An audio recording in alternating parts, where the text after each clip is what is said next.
Assalamu alaikum.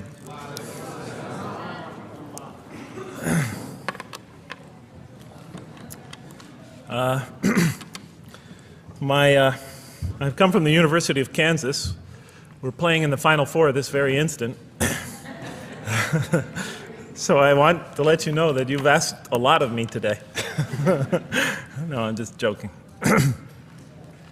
All right, very briefly, I just want to talk a little bit about what the Quran has to say about the purpose of life. I think this is an extremely important subject, especially for Muslims living in America, because we're sort of a minority, a new religion here, and many people are interested in what we believe. And I think the primary question that people want answered when they first consider another religion is how that religion views the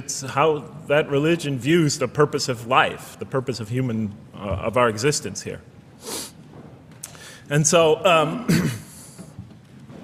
going to begin, though, talking about an atheist's point of view, because I want to talk about what sort of answers the Quran might have for an atheist. So to begin this, I need to talk for about 5 or 10 minutes about what I believe contributed to my becoming an atheist, because I grew up in a Christian family.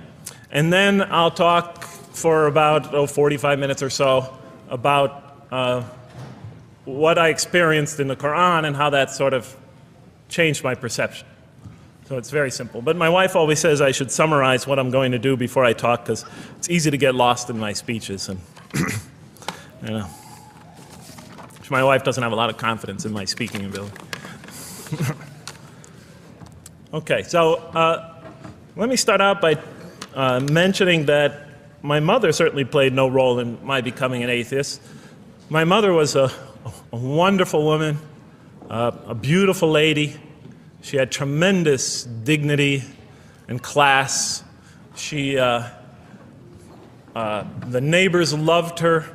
She was a registered nurse, and she put in many extra hours at the hospital. She worked in the ward that dealt with dying patients, and when I would come and pick her up late from work at night, not all the patients, but many of the patients would drag me over and talk to me and tell me what a wonderful woman my mother was. When she died, her funeral was packed, and person after person that came up to me had a story to tell about my mother and her goodness. Time and time again, people described her as, "Jeff, your mother is a true saint." She was a deeply religious woman, a great mother, a great teacher, a gentle person. She never cursed. I never heard her curse, swore, ever in her whole life. Never heard her speak to anybody rudely or speak about anyone rudely. She was a tremendous example of a truly religious person, and she didn't wear it on her sleeve. It was just slowly but surely you could see it just in her day-to-day interactions with people. My father, on the other hand, was a difficult man. My father, for some strange reason, had this tremendous rage inside him. I don't know where he got it. He had this terrible violence inside him. And every night he would try to quell that violence with hard drinking. And his drinking, though, only made him all the more volatile. Because my father could be laughing and joking one minute, and he could fly into an angry rampage the next for some unexpected reason. You never know what would trigger it. And once he flew into that angry rampage, it would take, he would just go wild in the house would be in havoc, and he would rage on and on and on, and it would take an awful lot of liquor and several hours before he would finally go to sleep. And this would happen night after night after night. And so my 4 brothers and I was the 4th in line. My 4 brothers and I lived a frightening and precarious childhood. But I'd have to say the worst of it was watching my father regularly taunt and threaten and abuse my mother. And it would happen day in, day in, day in, day out, night in, night out. And it was a never-ending nightmare. You see, it's really not so bad when you're the target of your father's violence. You might think it's bad when a child is the target of their father's violence, but it's really not all that bad.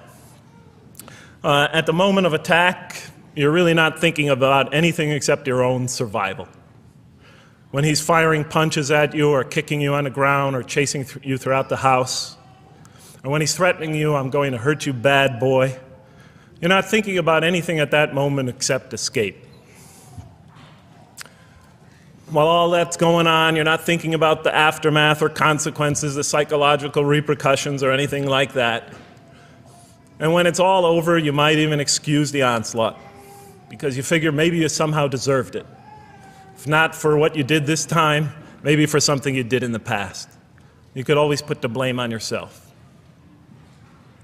But a far worse fear is the terror that overcomes you when you watch your father go after your mother.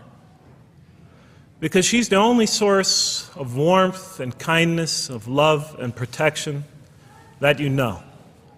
And if he were to take that away, from a little boy's standpoint, then you lost everything.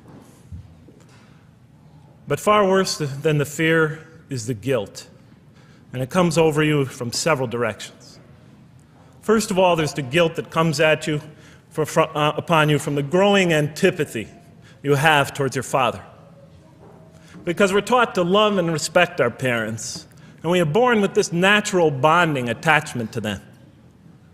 But when you watch something like this happen night after night after night, and this rage is growing inside you, you're being pulled in opposite directions. Then there's also, of course, the guilt that comes when you think that you might be the cause of this night's violence.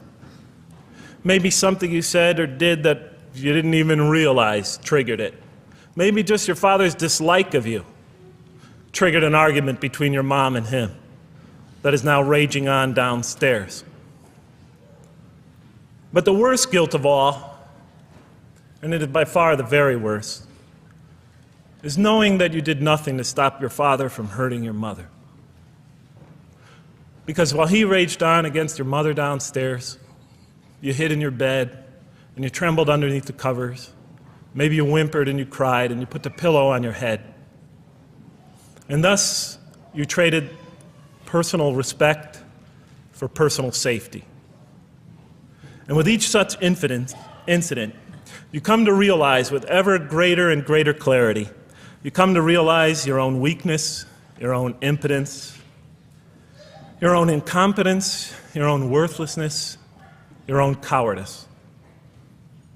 And the hate grows and festers inside you, not only for the man that you call father, but for yourself as well.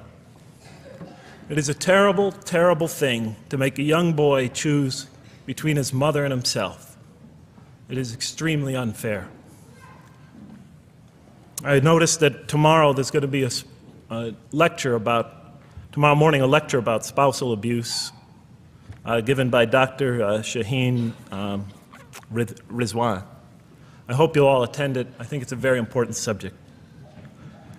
When I was little, I used to daydream about life without my father. I just wanted the violence to go away. I wanted not to be afraid anymore. I felt like I was trapped in a bad dream and there was no way out. And so I prayed to God again and again and again to remove my father from our lives. But he was always there, and very soon I began to wonder if God really was. I could not fathom why God would subject my mom to such lifelong punishment. I could not imagine what great sin she must have committed, or that we, her children, must have committed to deserve my father. I didn't have the maturity to sort out such questions, but I had enough fear and anger to provoke them. I was too young to see the wisdom in allowing my mom to suffer the violence and abuse of my father. I was too young to understand why God would let innocent children tremble night after night after night in their beds, fearing that they might not see their mother the next morning. I was too young to see how the mercy of God could even extend to my father with all his terrible failings. All I could see in my world was chaos and violence and fear, and so it became easy for me to question the existence of God. And I began to do that at a very early age. I'll even say that the turmoil of the 60s and 70s That's the age when I was a teenager in the late 60s, early 70s, only reinforced my skepticism.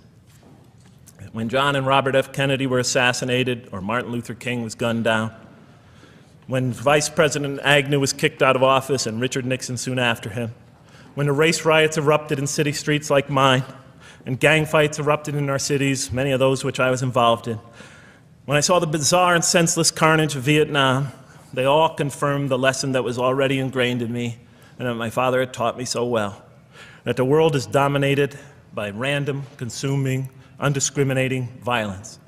And very soon I began to ask why. Why would God make it that way? Why wouldn't he just pop us into heaven from the first and spare us all this suffering? Why does he let little children in Vietnam get napalmed and run down the street naked on fire when they had done nothing to deserve it? Why does he let the race riots go on? Why does he let the leaders be assassinated? Why does he just let the violence go on and on and on for people who had nothing to do with it? It wasn't of their own making. Why didn't he just make us angels and pop us into heaven if he could make us angels, which I was always taught he could? Why did he make us so susceptible to sin? Why didn't he make us impervious to it, like he made the angels? Is this the best world he could create, I thought? Is this the most perfect world he could create for our existence, for our beginning? I just couldn't figure it. And all the explanations I received from priests and doctors and lawyers, from whoever, spoke to me or taught me, they just didn't make sense to me. In any case, so I became an atheist when I was 16, even though I was going to Catholic school at the time. Declared myself an atheist in one class. It was a confrontation between me and a priest. We were talking about God and the purpose of life. And I expressed my views, and he said, well, then you don't believe in God. I said, well, I guess I don't. And then through my junior and senior year of high school, I got an F in religion, even though I continued to do very well on the tests. In any case, when I was 28, to make a long story short, some friends of mine gave me a copy of the Quran. And one night I was sitting in Diamond Heights, my apartment in Diamond Heights in San Francisco. I was working that time at the University of San Francisco. I was 27, 28 at that time, I can't remember. And I ran out of stuff to read, and I took this gift that my friends gave me and I began to read it. And I came to the first verse. Well, I opened the Quran, read the first page, then the second, and then very quickly, in the second surah, about 37 verses into the Quran, I came upon the story of mankind. And I have to admit, I read through it very quickly. It was about 9, 10 verses long, story of the first man and woman. And I recognized some of the details. It was similar to what I had learned when I was a child, but I noticed that there was something wrong. It was apparent to me that whoever authored this Quran, of course I wasn't a Muslim at the time, so I didn't have any idea who that was, whoever authored this Quran clearly did not understand the real meaning of the story, because they had obviously gotten the details confused. They didn't even understand the whole purpose of the story. And so I just read through it once, and then I read through it again, just to try to see what kind of point the author was making, and then I read through it a third time and a fourth, and then I realized this is something strange going on here. I'm going to read this much more carefully. I'm going to need to go through this story line by line, verse by verse, because it's obvious that the author is trying to bring out another point, and I wasn't quite sure what it was, but definitely he packs a lot of meaning into almost every word. And I thought the writer at least seems to have a great measure of brilliance. And so I'll try to sort of take you through what my experience was as quickly as I can. So I came to the 30th verse of the second surah, Surah Al-Baqarah, and it began like this. It said, "Behold, your Lord said to the angels, I am going to place a vicegerent on earth." The Arabic word is khalifa. It means a representative or an emissary of mine. "I am going to place a vicegerent on earth." And they said, the angels said, "Will you place therein one who will spread corruption and shed blood, while we celebrate your praises and glorify your holiness?" And God said, he said, "Truly I know what you do not know." See, that's the verse that hooked me. That's the verse that caught my attention. That's the one that kept on making me read the story again and again and again. Because listen to the way it begins. Behold, your Lord said to the angels, I am going to place a representative of mine on earth, a vicegerent of mine, an emissary, one who acts on my behalf. I thought, that's not the way it goes. You're not supposed to be placing man on the earth in some positive role, some elective office. You place man on earth as a punishment for his sin. Clearly, I knew the author didn't quite get the point. But still, it was an amazing line. But then I come to the next line, and it says, and the angels say, will you place her in one who will spread corruption and shed blood, while we celebrate your praises and glorify you? I looked at it again. I couldn't believe the question. They said, will you place her in one who will spread corruption and shed blood, while we, the angels, celebrate your praises and glorify you? I looked at that and I said, exactly. That would be my question.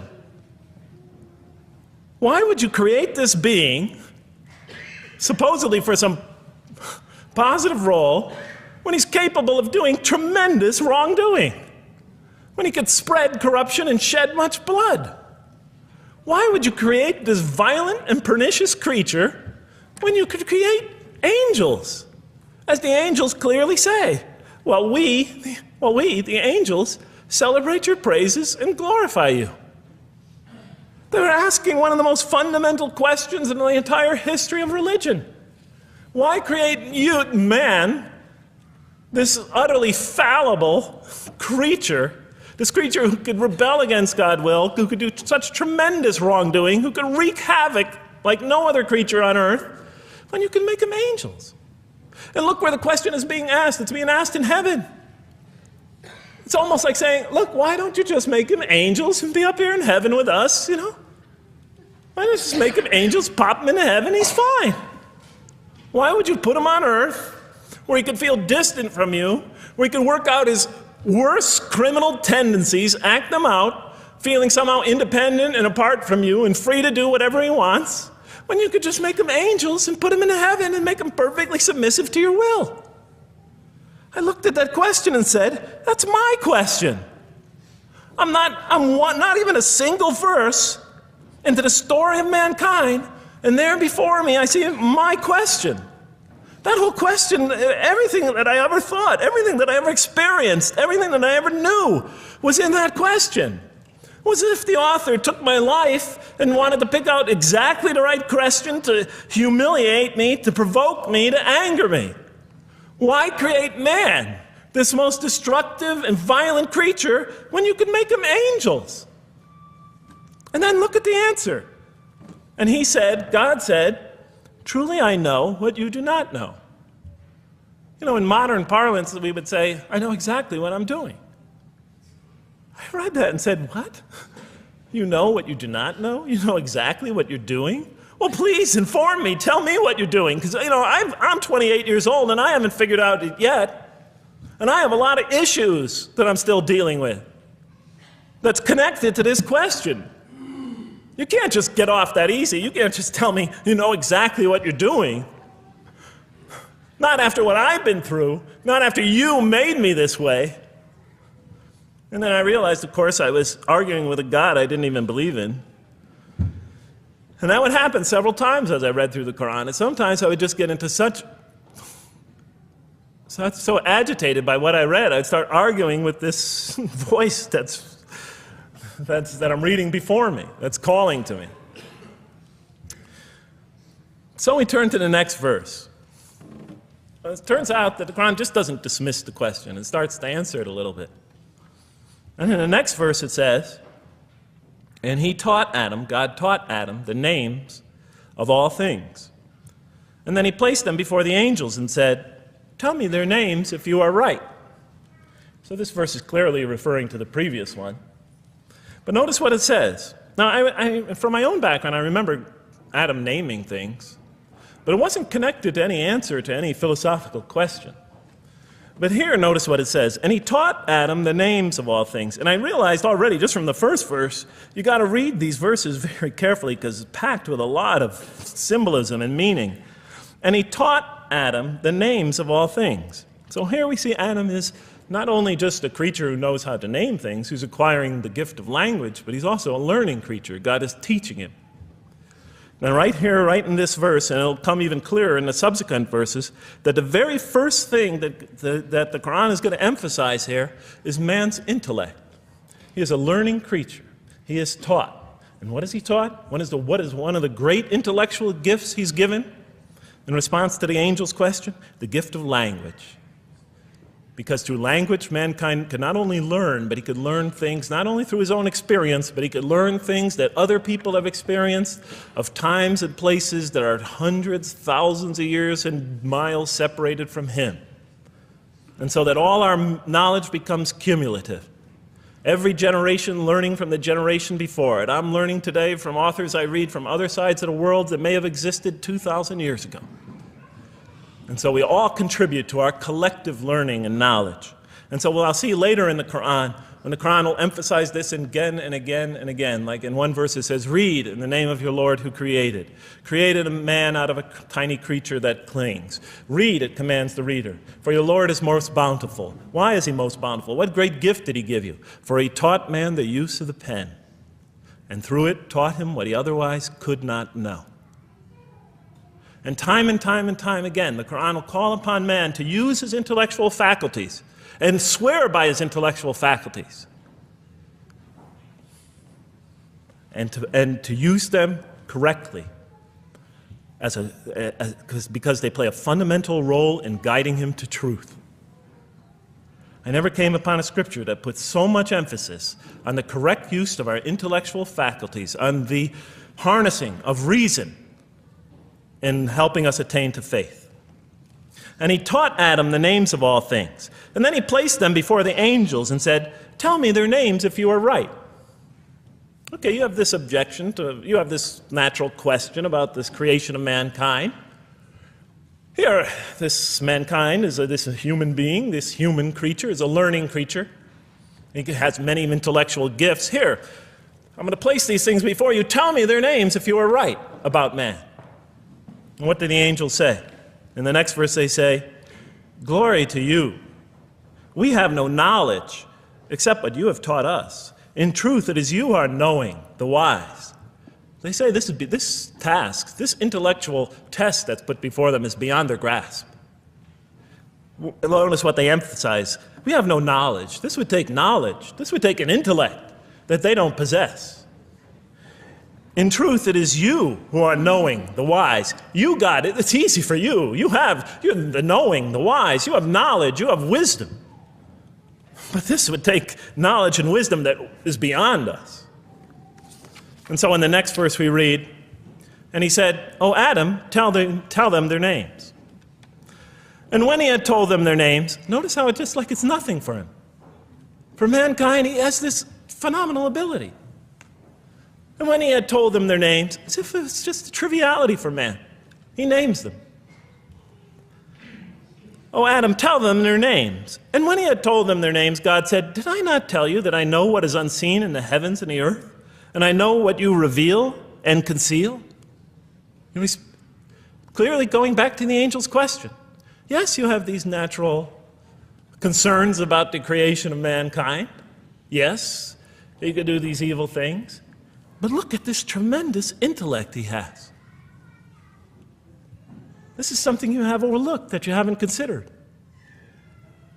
And that's clearly the point of these verses.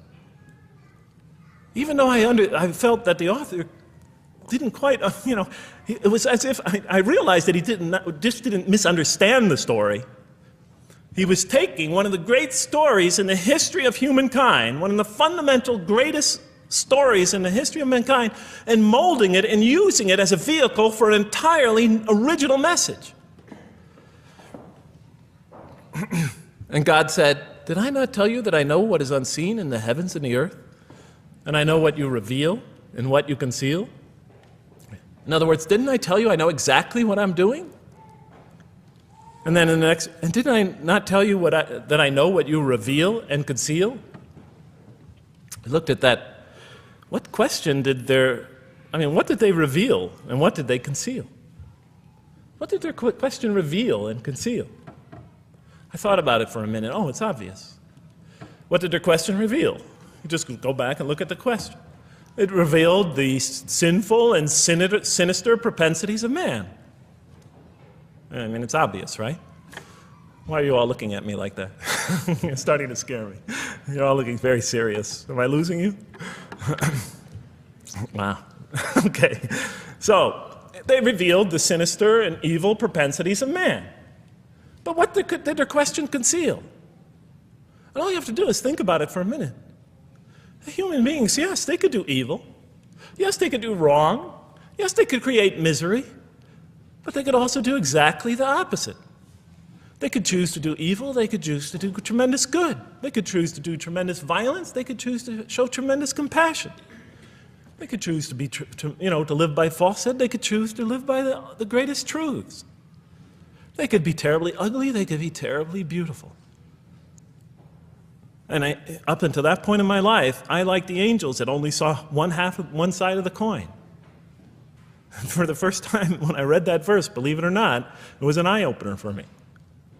I had always been obsessed with the evil potentials of human beings. When I read that verse, I realized that, and I had a great example right in front of me with my own mom, I realized that I had been blinded by only one side of human nature. So we go on to the next verse. And behold, we said to the angels, bow down to Adam, and they bowed down. But not so Iblis. Iblis is like the father of Satan. Satans, satanic beings, forces, creatures, existences. He refused and was arrogant. He was of those who reject faith. An interesting statement. And behold, we said to the angels, bow down to Adam. And they bowed down. Bowing down could symbolize two things. Bowing down could symbolize the superiority or potential superiority of one being over another, and so they bowed down to them. Bowing down could also mean that they serve that creature in some respect. Of course, the Quran says that all beings serve God, all created beings serve God. But this verse seems to be indicating, and the rest of the Quran will make it clear, that these angelic beings, these angelic entities, will serve the development of mankind. We'll even see later that the satanic beings serve the development of mankind. Both forces, angelic and satanic, will serve the development of mankind. Because one will present man with a choice to do the most altruistic things. The other will simultaneously try to influence man in the opposite direction. And so human beings will be moral creatures, and they'll have to make moral decisions. And it's in those moral decisions that they will grow spiritually and morally as human beings. And they'll take that into the next life. And the angelic and the satanic forces will be catalysts for those moral choices that they make. They will heighten the human being's awareness of the rightfulness and the wrongfulness of the choice he's about to make. And the self, the soul, the nafs, as they say in Arabic, will have to make the ultimate choice between good and evil. And that choice, that test will come again and again and again as human beings either grow or decline.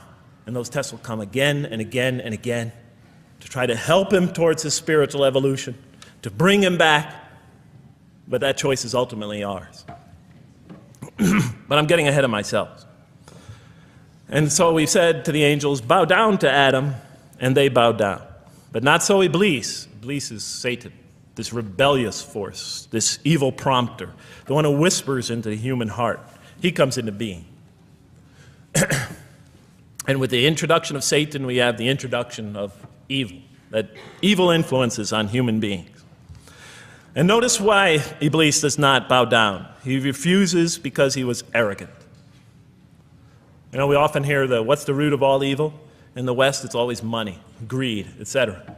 Here the Quran says that, seems to be saying that the root of all evil is not always material wants.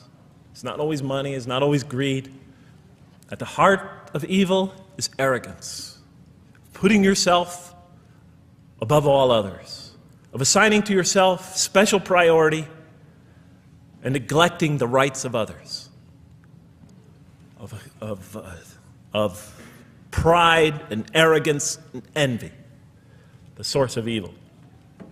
He was of those who reject faith. I looked at that verse and I said, okay, I mean, I get why you would create angels, to sort of influence man in a positive direction. But why in this story now are you introducing Satan? What sort of role was Satan play? And then, of course, you just think about it for a minute and you say, yes. The story is telling us that on one hand, we have these magnanimous urgings come from one direction. On the other hand, we have these satanic urgings coming from another direction. In other words, the Quran is telling us that man is not only a learning creature, but he's a moral creature. He has understanding of right and wrong. And God infuses those, allows those influences to come to him. Man is not only an intelligent being, but a moral being. And so, the Quran is not all that difficult to understand. You just sort of read it, I found, and you just sort of follow your nose through it and see what it's saying. I'm sure, as most of you in this audience know. Okay, so we see that man is not only a learning creature, but he is a moral being as well. There's another verse in the Quran that says, by the soul and that which whispers into it, or which breathes into it. It's morality, it's immorality, and it's God consciousness. Both of these we are under the influence of. And God allows us to be under the influences of this. He creates us to be exposed to both influences. And then the verse says, truly he is successful, who causes it to grow. Causes his soul, his self, his real self, to grow. And truly he is lost, who stunts it, who disallows, who destroys his personal growth. So mankind is not only an intellectual being, but a moral being. And we said in the next verse, O Adam, dwell you and your spouse in the garden, and eat freely thereof what you wish, and eat freely thereof what you wish. But come not near this tree, for then you will be among the wrongdoers. I looked at this verse and I was, starting to wonder if the author was drifting back to the old story again. I was confused. And we said, O Adam, dwell you and your spouse in the garden, and eat freely thereof what you wish, but come not near this tree, for you will be among the wrongdoers. I thought it was drifting back to the old story. Man sins, man's punished for his sins with earthly life. Maybe the author is drifting, he had a good idea, and now he's drifting back to the sort of traditional story. Maybe he couldn't make his mind up what story he wanted. Except for a couple things about this verse, and this happened with almost every verse as I read through it, is that the whole tenor of the passage is sort of not what you would expect. I noticed that the Quran in this story has a tremendous penchant for understating things. Because it says, and said to Adam, dwell you and your spouse in the garden, and eat freely thereof what you wish, to Adam and his spouse. But come not near this tree, for you will be among the wrongdoers. I mean, there's no sense of God being threatened by the possibility of man eating from the tree. In this story, we don't see in this verse, we don't see that God is nervous at the prospect, that he's threatened by the prospect, that he's anxious about it. The tree that he picks, it seems like he's just picking out any tree. Nothing special about the tree. Go not near this tree, for you will be among the wrongdoers. Satan will later come to him and tell him it's a tree of eternal life, of a kingdom that never decays. Turns out to be a complete falsehood in his part.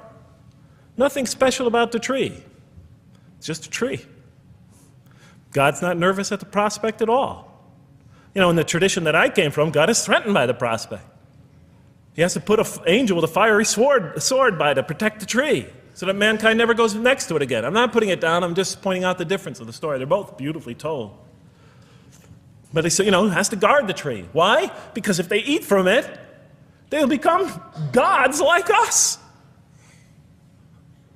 This man, he already has a rebellious nature. Can you imagine if he eats from this tree? Can't let him get near that tree. But here, just, calmly says, but if you do, you'll be among the wrongdoers. God is not worried about himself. It's just warning man, making it clear that if you do this, you've committed a wrongful deed. Again, the whole tenor of all these verses that you read through it is God knows exactly what he's doing. Okay, next verse. But Satan caused them to slip and expelled them from the state in which they were. And we said, go you all down, some of you being the enemies of others, And on earth will be your dwelling place and provision for a time. What? I said. I mean, I was expecting now the rage, the anger, the violence, the jealousy. That's what I was expecting. Okay, they eat from the tree. Where's the rage, the violence? I'm going to punish you now. You're going to sweat on earth. And you're going to suffer, and you're going to stub your toe, and you're going to work, and you're going to labor. And you're going to die there for what you did. And where is the woman? Right? And the woman. Right? She's the one who's going to suffer the most. Right? She'll have to suffer labor pains and monthly cycles. Right? And bleeding and crying out when her children come into the world. And she'll scream out. And worst of all, the greatest humiliation, the man will rule over her. When he's obviously her intellectual inferior because she and the angels she and Satan seduced him, and he just bumbled along and committed a real, wrong deed. Well, I don't mean to make light of it. But the story is obviously different, though. No threat here. As a matter of fact, look at the way it says, "O Adam, dwell you and your spouse in the garden, and eat freely thereof what you wish. But come not near this tree, for you will be among the wrongdoers." Then they make the mistake. But Satan caused them to slip and expelled them from the state in which they were. And we said, "Go all you down, some of you being enemies of others, will be adversaries of others. Some of you will be adversaries of each other, and on earth will be your dwelling place and provision for a time." This is not a deity losing it. If you look at it, on earth will be your dwelling place and provision for a time. That's not the words of a God that has lost, that is really extremely upset. On earth will be your dwelling place and provision for a time. When I walked into the hotel today, and they said, and it's this nice one up here, I don't know the name, I can't remember the name of it, but it has a continental breakfast. And they said, your room will be room 111, and there's a continental breakfast in the morning. I didn't say, I didn't think they were mad at me. Because they said, you're going to sleep here, and this is going to be your provision in the morning. Oh, thank you. But notice something else about this verse. When you read these verses for the first time, I don't know, maybe I'm nuts, and many people think I am. But when you read these verses for the first time, this is just so much that catches your attention. But Satan caused them to slip. I remember, I couldn't get that verse out of those words out of my head. Satan caused them to slip. To slip? The greatest sin in the history of the human race, and it's called a slip? In my culture, slip means, you just momentarily, for a fraction of a second, you lose your focus. It's not a big deal. My Uncle Bob used to always say to me, "Jeff, I'm sorry I'm 5 minutes late, I slipped up." The understanding is it's no big deal. It's just a slip. That's what we say when we make a minor mistake. I slipped up. Don't worry about it. Never happen again. A slip, I said? Momentary loss of focus? The greatest sin in the history of humanity? Why we're all here? Why we're all suffering? Why we experience death? A slip? I didn't believe it. I went to my Arabian friends at that time. I didn't know any Arabic. They came to this verse. We went through it line by line. I said, now don't change any words. Just read them one at a time. But Satan made them, and I said, okay, this one right here. What does it mean? Tell me what that means. They looked at it, it says, slip. Slip. And expelled them from the state in which they were. A slip, I thought? But then maybe I was trying to force the traditional understanding, the traditional interpretation. Maybe it was just a slip. After all, they didn't commit murder. They didn't commit robbery, rape, pillaging, assault. They ate a couple of pieces of fruit. It's not the greatest sin in the history of humanity by any means. And then the next verse says, and then they were expelled from the state in which they were. Well, what state were they? Let's see now. Let's go back from where we started. First, mankind is being taught. We see he's an intellectual being. Then we show he's a moral being. Moral being means he's a being that's going to have to make choices. And then God gives him this choice. It's not a huge deal. It's not the gravest sin in the history of humanity by any means. It's minor by any standards. They make it, though. We see that God originally intended to put man on earth as his vicegerent. We see a period of preparation where he's being prepared intellectually, where he's growing as a moral creature. When does God finally put him on earth? What signals that he's ready to begin? He makes his first independent choice. It's not the worst deed in the history of humanity. It's minor on anybody's scale, but it shows that mankind is ready to act on his own, to be his own, to make his own choices, that God has empowered him to make choices, and he's ready to make them and carry them out and see them most often to their expected ends, if God wills. And that seems to be the only real significance of it. But I thought, maybe I'm getting this wrong. Maybe God just blows off into an angry rampage the next verse. So I look at the next one and it says, "And then Adam received words from his Lord. And God turned to him mercifully, for he's oft returning, ever merciful." Well, if I had any doubts up till now that God is not enraged by what this has happened, that God hasn't prepared mankind for this choice, for what was eventually going to happen, that all this was preparation for mankind to begin his earthly sojourn in this famous allegory.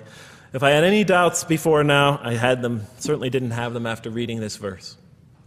This verse is entirely consoling, reaching and merciful, reaching out to mankind in mercy. Mankind goes to earth.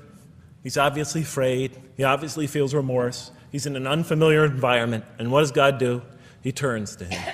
He turns to him. In Arabic, the word has the meaning of like a father turning towards an infant or a child or somebody, or a parent, a mother turning towards her child. And he turns to him mercifully, for God is oft returning, ever merciful. And Adam receives words from his Lord. What kind of words? Probably words of consolation, words of hope, words tell him not to be scared. And in the next verse we see those are exactly the type of words that Adam receives. He says, "Go down," Adam and his spouse, "go down from this state, all of you together." Repeating that again, just so that we know that this is not a punishment here. "Go down from this state, all of you together, and truly there will come to you guidance from me. And whoever follows my guidance has nothing to fear, nor shall they grieve." It is an emotional picture. This young couple is here, in fear and in shame, feeling remorse, and God reaches out to them and turns towards them and tells them, "You have nothing to fear, nor shall you grieve. I know this is tough for you, but you've been prepared for it up till now, through your entire existence. It had to happen. This is a necessary stage in your development, in your growth, but just hang in there, follow my guidance, be true to me and I'll be true to you. I'll guide you, I'll help you, I'll do whatever you need. Just follow my guidance and you have nothing to fear, nor shall you grieve." Okay. So I was impressed. I thought this author, whom I didn't know, I thought was extremely brilliant. Because the story is entirely coherent, but it's bringing out entirely new meaning. And it's stressing some things in the human equation that I would never have normally thought of. Actually, I thought these sort of things argued against the existence of God. Here, the author was using them to say, look at these. These play a fundamental role in the purpose of life. What? Intellect. Human beings have intellect. Right. In response to the angel's question, they are moral creatures, and they are subjected to evil and angelic promptings. And they have to choose between them again and again and again throughout their existence. And their growth, which the Quran talks about frequently, is going to depend on that. We're here to grow, as we will see. But it emphasizes choice. Human beings are creatures of choice. It also emphasizes suffering. Suffering. Hey, that's pretty nice writing. It also emphasizes suffering. Human beings are going to suffer here on earth. That's the first thing that the story mentions. Spread corruption and shed blood? Havoc, suffering, pain? Yes, these three things play essential roles somehow, the story is saying, in our development on earth, in our very purpose of our development. These are the three things we've always had the most trouble grappling with, all theologies have. Why give us intellect if it leads us often to challenge in our minds the existence of God? If we can't reconcile the existence of God with our minds, with our reason, why give us choice if we could choose to do wrong? Just make us angels. Why let us suffer so on earth? Just pop us into heaven. And here the Quran is telling that these play essential roles in our attaining of faith. Not only these, of course, it also mentions guidance, God's forgiveness, revelation, etc., angelic forces, satanic temptation. It mentions all these other things as well, but these three essentially really caught my attention. I never expected that these three things would be emphasized. And so as I read through the Quran, I looked, anytime I saw anything that seemed to relate to this, I would write down notes and underline it. You know, and I would walk up and down in San Francisco with my pen as I'm walking, because I like to walk about 7 miles every day, and I'd be underlining. My friends would always say, "Jeff, what book are you reading?" And I would lie to them. I'd tell them, "Oh, it's a great novel or something." You know, I didn't want them to know that I was reading the Quran. I think they thought I was going nuts. But in any case, so very quickly, I was wondering, does the Quran really emphasize reason? Does it really emphasize choice? Does it really emphasize suffering? How much more time do I have, Madam Speaker? 35? 25, okay. I'll do the best I can. So let me just try to indicate to you, as I read through the Quran, and I'll try to get through this quickly because you guys look tired. And I know you're interested to find out how that basketball game is turning out.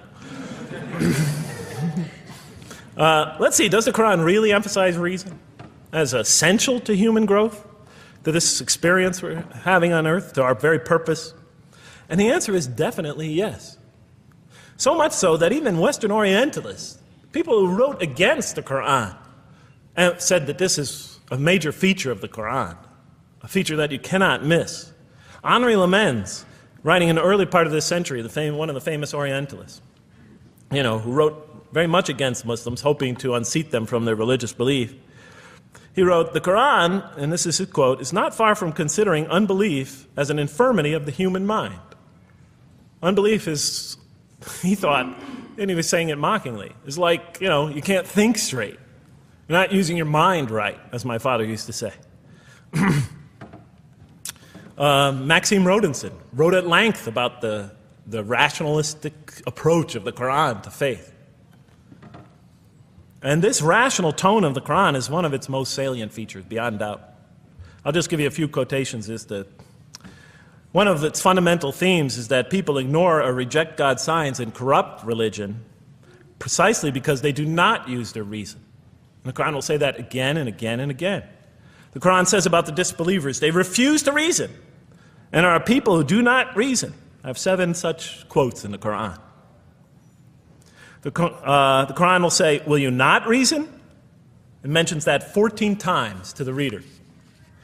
God reveals signs and lessons and admonitions so that, and this is a quote from the Quran, perhaps you will finally use your reason.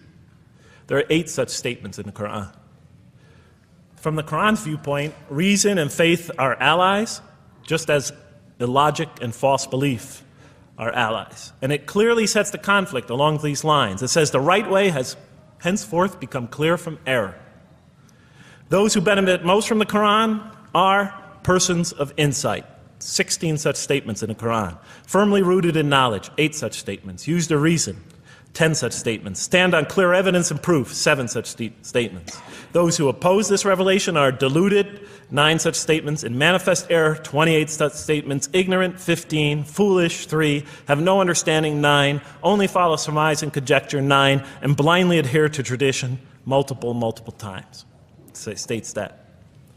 In an almost Socratic style, the Quran repeatedly quizzes the reader and calls into question his or her assumptions. Again and again, it asks us, what do you think? 18 such statements. Have you considered this or that? 13. Did you suppose? 7. Sounds like a math teacher. Do they not ponder? 2 such statements. Do you think? Do you even think? 18 such statements. The message is clear. To gain truer faith, we need to free ourselves from inherited notions and examine our beliefs rationally. Learning plays a key role in human development. Read the Quran, exhorts the reader. for God taught us the use of the pen and taught humankind what it otherwise could not know. In life, nature, and history, in the Quran, there are signs and lessons for those who are wise.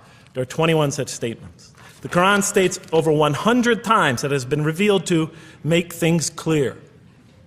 I thought the author of this Quran must have had a strong mathematical insight, a natural mathematician. All throughout, when I was reading, I was trying to imagine what he must have been like. God teaches humanity both directly and indirectly, and sometimes so subtly that we are unaware of his instruction. Thus, he tests us in multifarious ways. Of course, I just want to make it clear, Muslims believe God himself is the author of the Quran. Sometimes I give this speech and people come away and ask me, Jeff, who is the author of the Quran anyway? But I didn't know. So I was just trying to figure it out. Repetition is indicative of the importance given to certain ideas. It should be observed that the Arabic word for knowledge in the Quran, ilm, appears 854 times in the text in its various forms. It's one of the most frequently occurring words. So the Quran really does put great emphasis on reason in our spiritual quest. Does it put great emphasis on choice? Well, here's what it has to say. Let there be no compulsion in religion. The right way is henceforth clear from error. It's a choice, and it must be freely made. And it's a choice between correctness and error, between right and error, between reason and falsity. Had God willed, he could have indeed guided you all, it says in the Quran. I went, why not, I thought. Why not just guide us all? Why let some of us choose to go this way and that way? The Quran was constantly provoking me as I read it. Do not the unbelievers know that had God willed, he could have guided all mankind? Oh, do not the believers know that had God willed, he could have guided all mankind? Okay, I'm an unbeliever, I thought. Tell me, why didn't you guide all mankind? If you want us to be in conformity of your will, just make us that way. And if we had so willed, we could have given every soul its guidance. Why did you let us be creatures of choice? Just program us to do the right thing. Never make a wrong choice. Had God willed, he could have made us all one community. He could have made us clones of one another. But he didn't. It wasn't part of his plan. Enlightenment has come from your Lord. He who sees does so to his own good. He who is blind is so to his own hurt. It's your choice. It says it again and again in the Quran. Remember when I was reading this, I was a disbeliever. And this scripture is constantly reminding me, it's your choice, Jeff. It's no compulsion in this. It's your choice. It's up to you. You're probably not reasoning correctly here. Think a little harder. Come on, try. It's just a few more steps. And whoever is guided is only to his own gain, and whoever is stray, I am only a warner. It's your choice. We have revealed to you the book with the truth for mankind. He who lets himself be guided does so for his own good. He who goes astray, it's to his own hurt. It's his choice. And there are many, many such references. I'll stop there. But you get the point. The Quran clearly emphasizes that choice plays a key role in our development. But what about suffering? Suffering's the biggie, right? That's the real major question. What does the Quran have to say about suffering? Because every religion deals with suffering in a different way. It's either something you have to be saved from, and so some religions stress salvation, or it's something that you have to sort of transcend through meditation and training so you can sort of not feel it so much, get above it and beyond it. Some religions see it as primarily punishment. Some of the more ancient religions see it as the result of the precarious and whimsical, control of many gods working against each other, playing with human beings. Different religions have dealt with it in different ways. But almost all of them, I would indeed say all of them, have sort of seen it as something not so good. But let's see what the Quran has to say about it. Something to be avoided, to transcended, to be saved from. The Quran says just the opposite. You are going to experience it. You will suffer in this life. And it plays a fundamental role in your development and your growth and in what you are to become. This scripture didn't just say you're going to experience it. It said you should embrace it. You should struggle through it. Your life should be a struggle, it says. It should be a jihad. Yeah, right?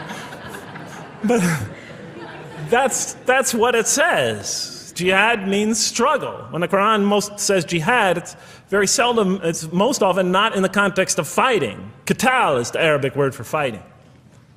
But it says even in the Mecca verses, long before Muslims had to defend themselves against their oppressors, it mentions that you have to struggle in the path of God. With the Quran, it even says. Struggle in the path of God with this Quran. Life is a struggle. It says in one verse, most assuredly we will try you with something of danger and hunger and the loss of worldly goods, with the loss of your lives and the fruits of your labor. Most assuredly we will try you. It's not just talking about evil people, good people. But give the good news, the glad tidings. Be happy for those who are patient in adversity and suffering. Good news, I thought? Doesn't the author understand the terrible effects of suffering? Give the good news to those who are patient through adversity, who when calamity befalls them say, truly unto God we belong and truly unto him we shall return. In other words, that this could benefit them. It was a remarkable statement. Here's another one. Do you think that you can enter paradise without having the like of those who passed away before you? And the next verses start to explain these people were good people who suffered terribly. Do you think that you can enter paradise without going through the same? Why, I thought? Why do we have to suffer in life? Misfortune and hardship befell them, and so shaken were they that the apostle and the believers with him would exclaim, when will God's help come? These are good people. When will God's help come?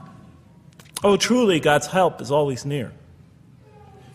You will certainly be tried in your possessions and yourselves, the Quran tells the reader. You're going to face hardship. It's guaranteed. Every soul must taste of death, and we try you with calamity and prosperity, both as a means of trial. And to us you are returned. You are going to have hardship here. There is going to be no heaven on earth. This environment is made to be an environment of adversity. It is made to be an environment where you have to work, where you have to struggle, where you have to strive.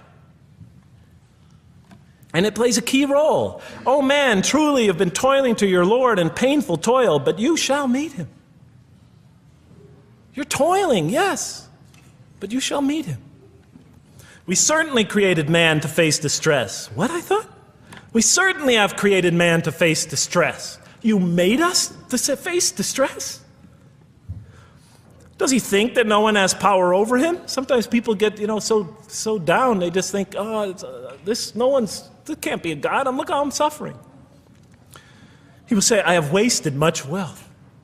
Some people just become totally devoted to worldly aims. Does he think that no one sees him? Have we not given him 2 eyes to see with, a tongue, and 2 lips to communicate with, to learn from by communicating? Can't he see around him? Can't he tell from communication with other people? Haven't we pointed out to him the 2 conspicuous ways? What are the 2 conspicuous ways? But he attempts not the uphill climb. One of them is the uphill climb. And it says this is the way you should be pursuing. And what will make you comprehend the uphill climb? It is to free a slave, or to feed in a day of hunger an orphan nearly related, or the poor one lying in the dust. Then he or she is of those who believe, and exhorts one another to patience, and exhorts one another to mercy. You have not attained to faith until you struggle the uphill climb. It's telling us. You should pursue the uphill climb. What is the uphill climb? Reaching out to your fellow man who suffers. To feed the poor one. To help the poor soul that's lying in the dust. And all over the world there are people in that state. And we watch the news as if it's just entertainment. And the Quran tells us this is something you should involve yourself in. That is the road that you should travel. It describes a successful life as an uphill climb. Well, I can see I'm running out of time, so I'm going to have to tie this up in about 15 minutes, I guess. But definitely the Quran emphasizes these three elements in the human drama. But as I read through it, I couldn't see how it all fit together. I mean, why didn't God just... Why? Why do we have to experience these? What purpose do they play? Just pop us in the head, beam us up, I thought. Well, one thing, like I mentioned before, the Quran will repeatedly emphasize that we're here to grow and to learn. And I'll give you 4 or 5 quick verses because I know you're tired. It says, Our Lord, and raise up in their midst a messenger from among them, who shall recite unto them your signs, and that shall teach them the book and the wisdom, and who shall cause them to grow. We have to learn wisdom in the book, and Revelation in particular, and who shall cause us to grow. And we have sent among you of yourselves a messenger to recite our signs to you and to cause you to grow. Truly God was gracious to the believers, this is in the 3rd surah, when he raised up from among them a messenger from themselves to recite his signs to them and to cause them to grow. It is he who has sent among you who has sent among the unlettered people a messenger from among them to recite his signs and to cause them to grow. These are all distinct references. Just 2 more. There are many more. And the soul and that which breathed into it, its immorality and its God consciousness. He is indeed successful who causes it to grow. And he is indeed a failure who stunts it. And in the 92nd surah, Surah Al-Layl, it says, Far removed from it will be the righteous who give his wealth that he may grow. So the purpose somehow is to grow. We're in a growing, learning, developing experience. We weren't just created when we came into the world. This is actually a stage of our creation. Just as our development in the womb was a stage in our creation, our essential stage in our physical creation, this is an essential stage in our personality creation, in the creation of our real being.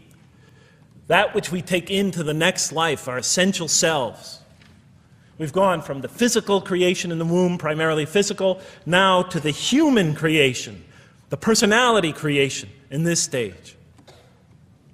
I thought maybe I'm, projecting my own neurosis into the scripture. Maybe it doesn't really emphasize that life has a purpose. But time and time again, I would find it does. For example, just quickly it says, those who remember God standing and sitting and lying down and reflect upon the creations of the heaven and earth and say, Our Lord, you did not create all this in vain. You did not create all this in purpose. Just when I was starting to think, maybe the Quran really doesn't state a purpose of life. It really doesn't mean there's a real purpose of life.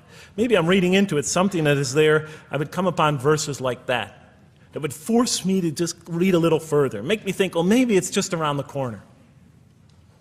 We have not created the heaven and the earth and whatever is between them in play. If we wished to take a sport, we could have done it by ourselves, if we were to do that at all. God doesn't create to satisfy his whims or fancies or entertain himself. Do you think that we created you purposely and that you will not be returned to us? It says in the 23rd surah, the true sovereign is too exalted above that. In the 44th surah, we did not create the heavens and earth and all that is between them in play. That serves a purpose. Now, what sort of purpose can it possibly serve? So I tried to, apparently the Quran speaks about believers and those who are the rejectors. You have the believers on the one hand, the rejectors on the other. Now apparently God has created us to be believers. So I tried to study what the Quran has to say about the believers, and it's a natural thing to do, to see what it wants us to become if it has anything to do with these essential elements that it stated. I mean, it's a natural way to approach it. I think you agree. Do you agree? Somebody nod your head. That's what I say to my math students. Just one head nod is enough for a mathematician.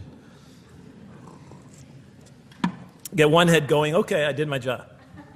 Okay. So, how does the Quran describe the believers? What are they supposed to attain to? What is their ultimate thing that they're supposed to get? What are they ultimately supposed to achieve? And it's very clear when you read the Quran that what they will achieve in this life and will experience to so much greater degree in the next is they will experience a relationship of love with God.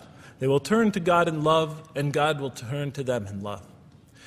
In the Quran, God's mercy, compassion, forgiveness, kindness, beneficence, warmth, generosity, all the things we normally think associated with God are freely given to all mankind.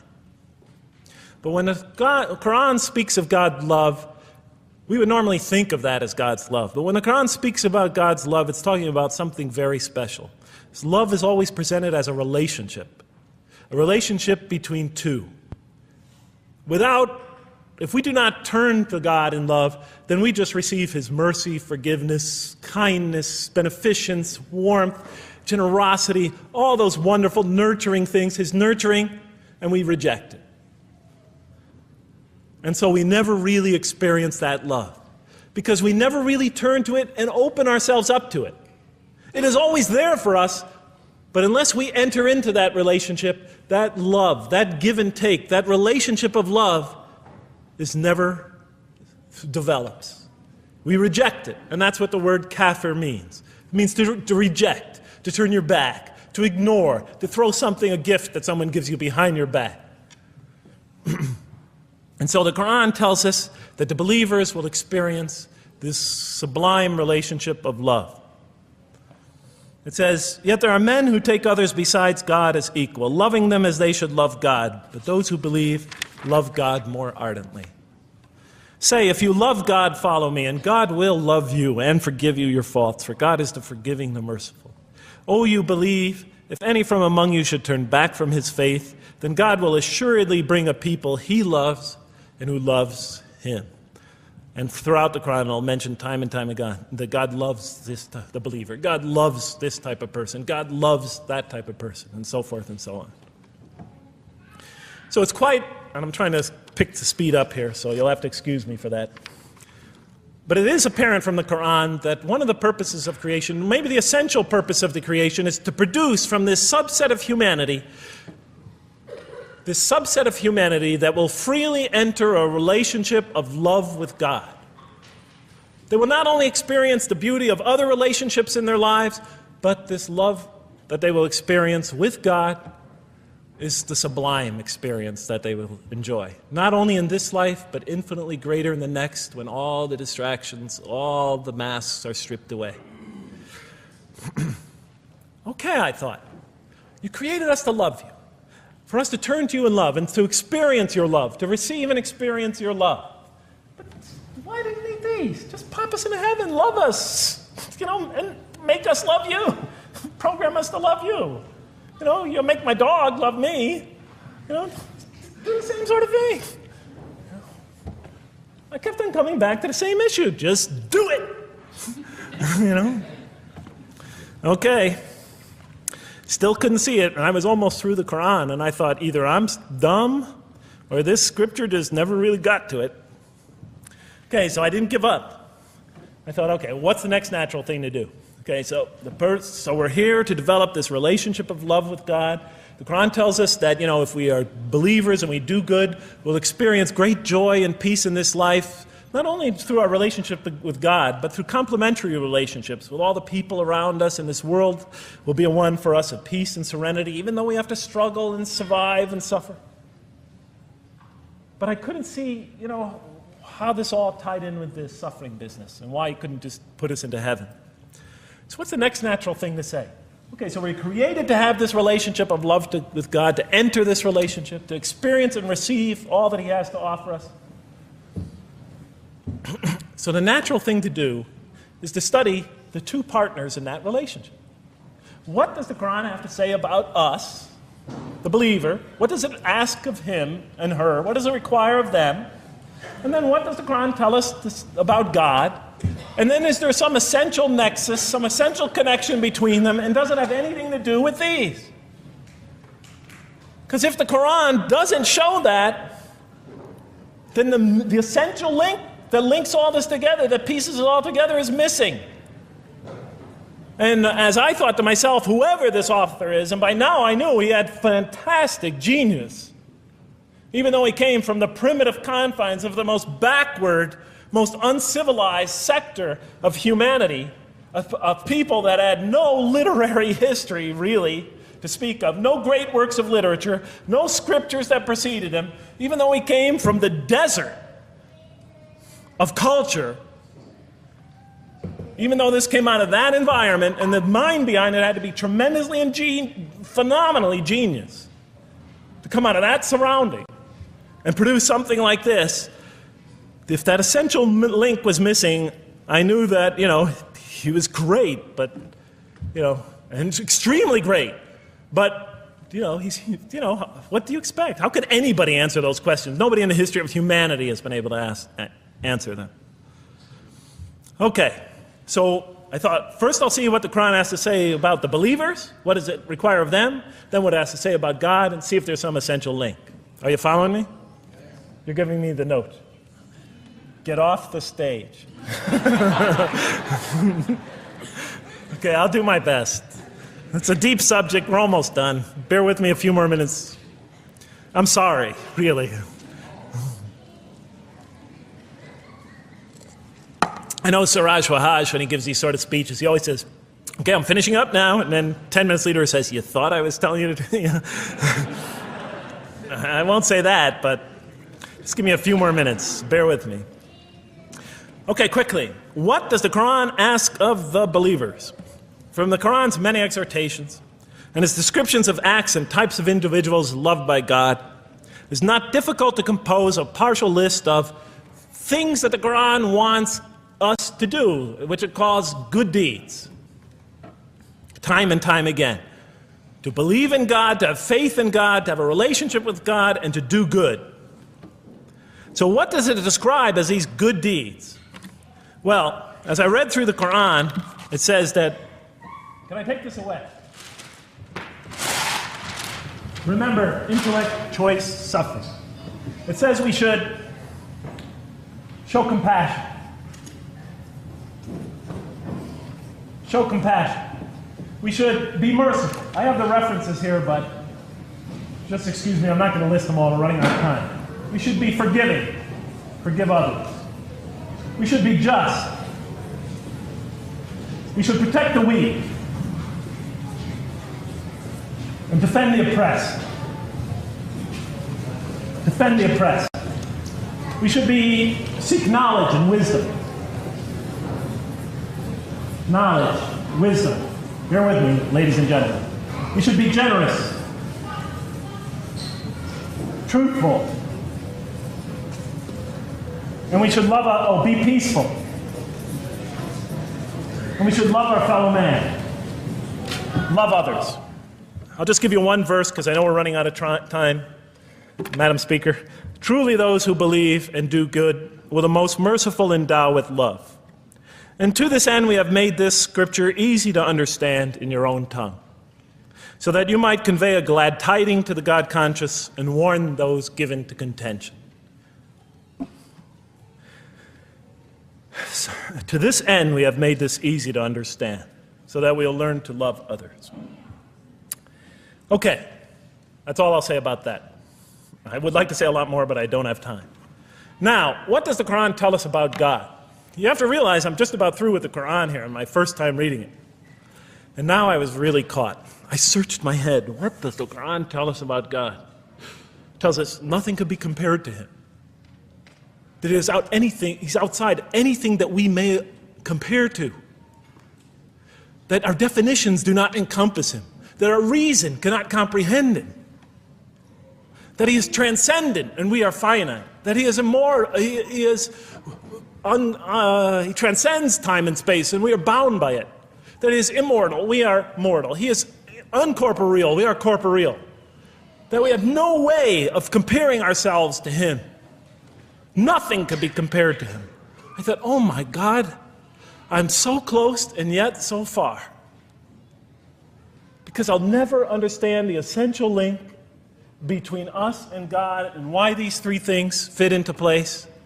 Because the Quran tells us that we could never really quite understand God.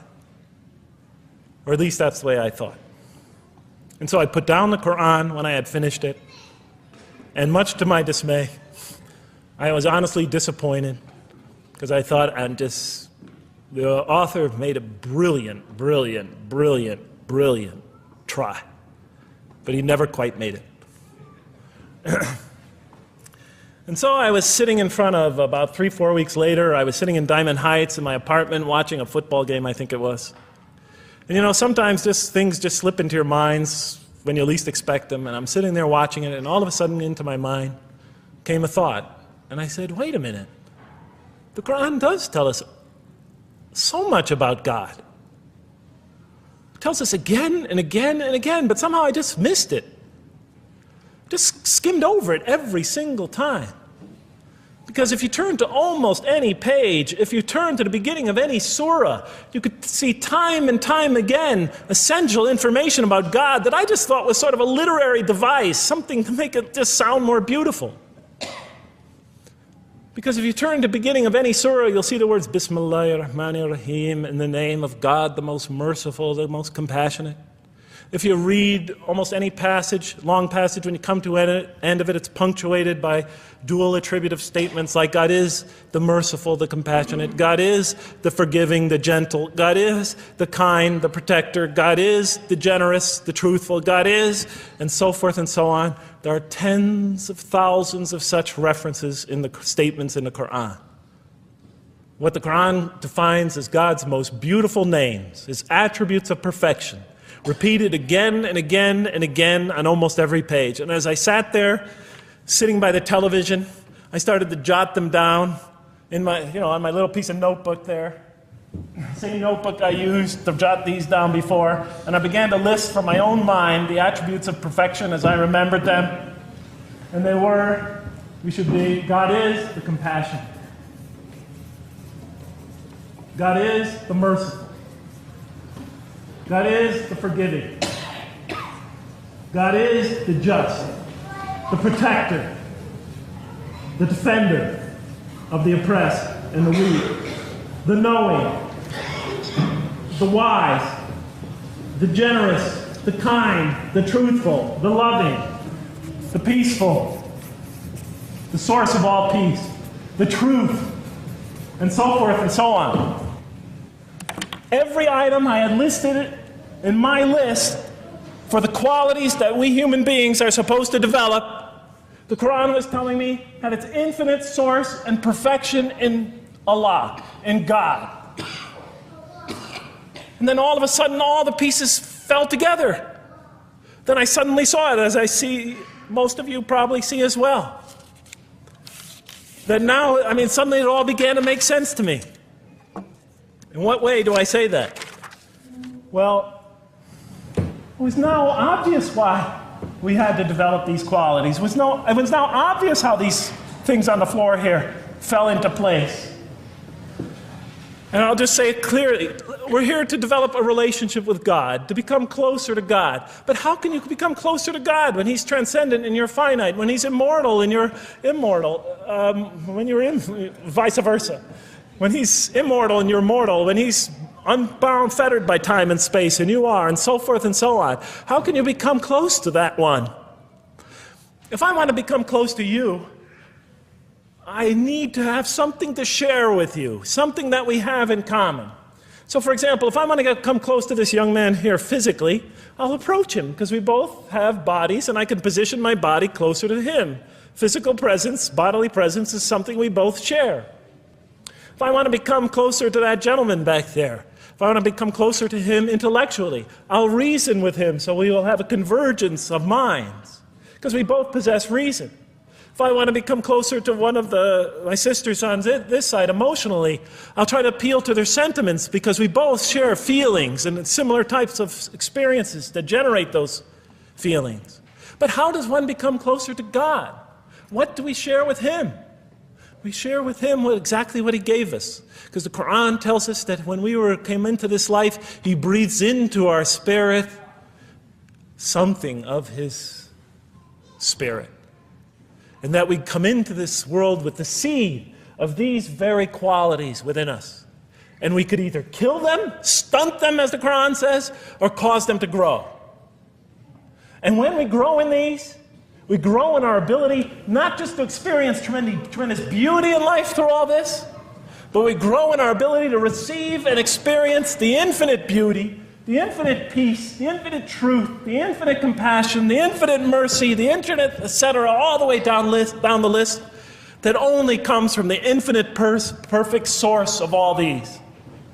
The more we grow in mercy, the more we grow in our ability to receive and experience in this life and in the next, to an infinitely greater degree, the mercy of God.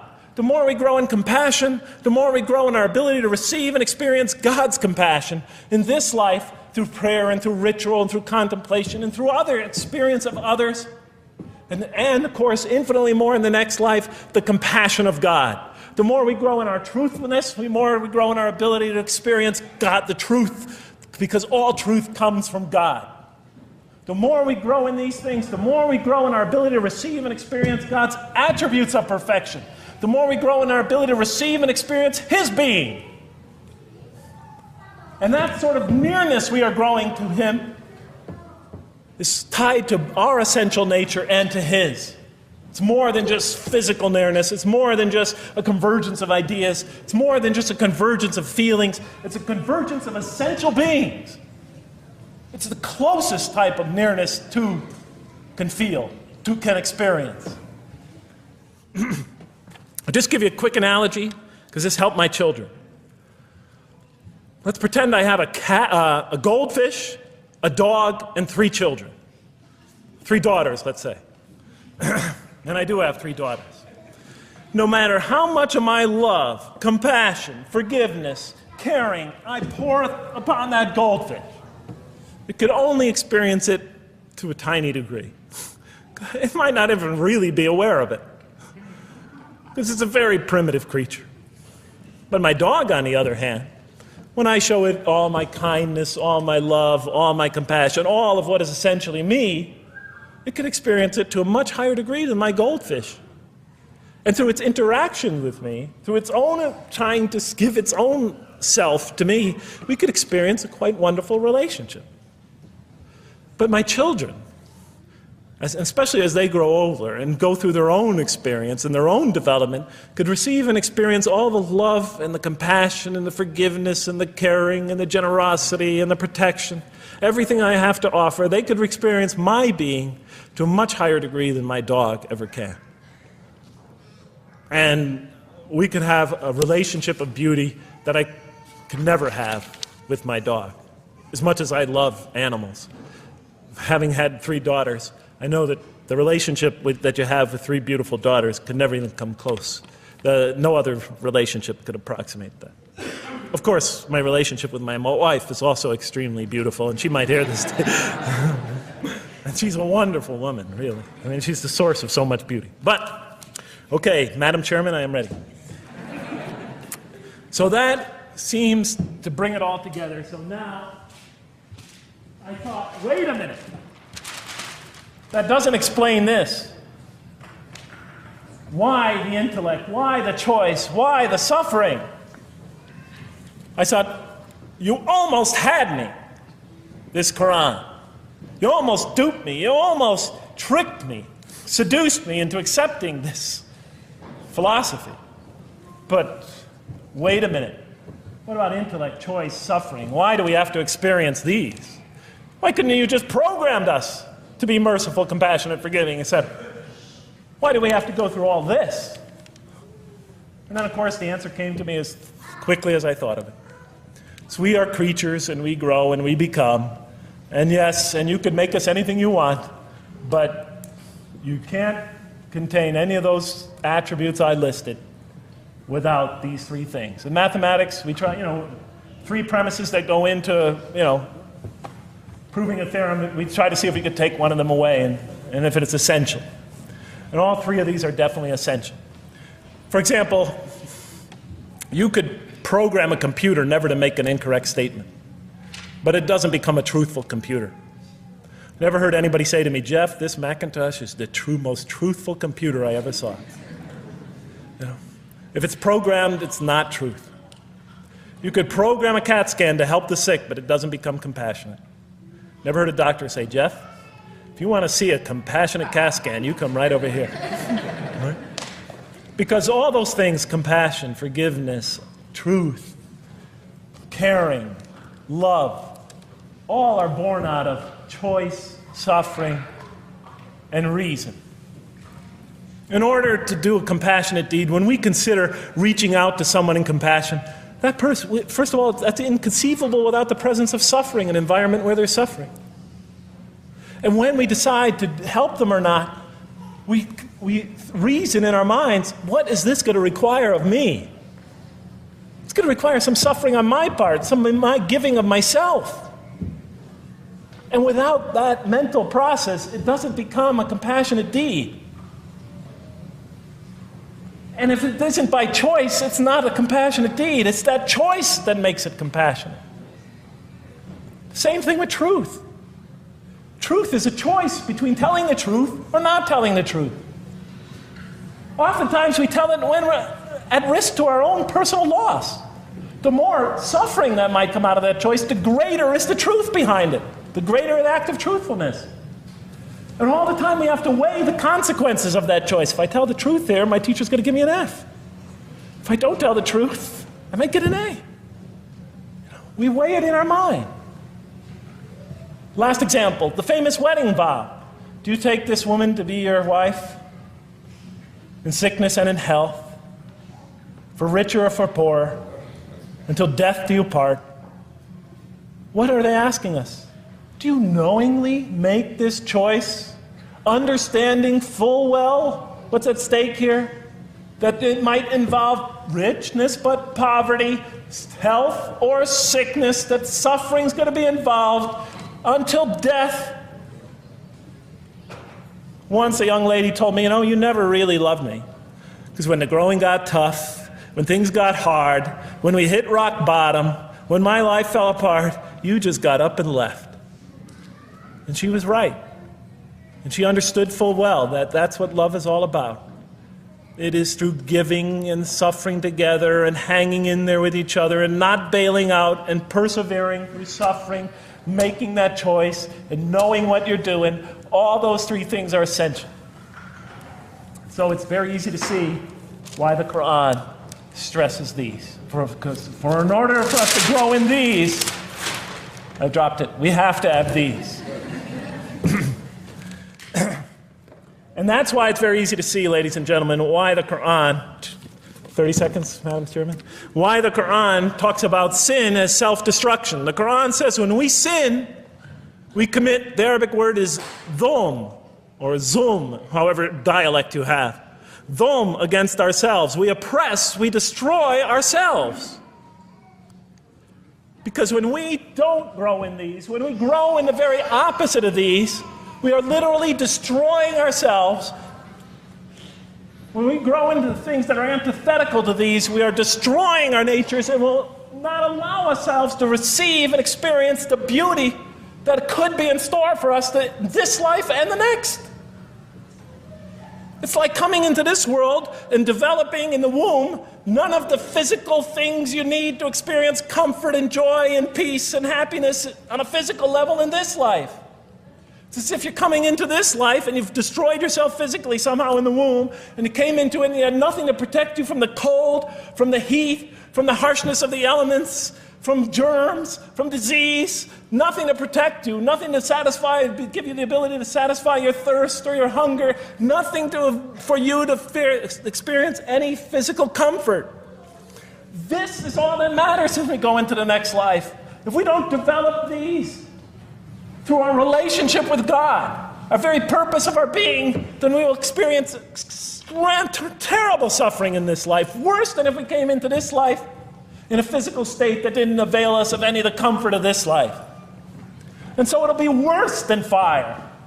It'll be worse than endless fire. It'll be worse than hell, the worst hell we could possibly imagine. So the Quran tells us, that yes, when it talks about heaven and hell, it's used very powerful symbolic language, but what it essentially is telling us is imagine the greatest joy and wonderful and peace and serenity you could ever experience, and that's what's open to you on the one end. But on the other end, imagine the most terrible suffering that you could possibly bring on yourself, and you could also do that to yourself as well. It'll be worse than anything you could have ever imagined. And it's, the Quran tells us that God says on the day of judgment, I did not harm you in the least. You destroyed yourselves. And it could say that in total objective truth. And that's why the Quran, well, I think I'll leave it at that because Madam Speaker is about to shoot me. I still have other things to talk about, but I want to find out how that basketball game is going. So thank you so much for listening to me for so long. And may the peace and mercy of Allah be upon you all. I didn't mean to try to scare anybody at the end. That wasn't my goal. I was just trying to make a point. And may the peace and mercy of God be upon you all. Thank you so much. Assalamu alaikum.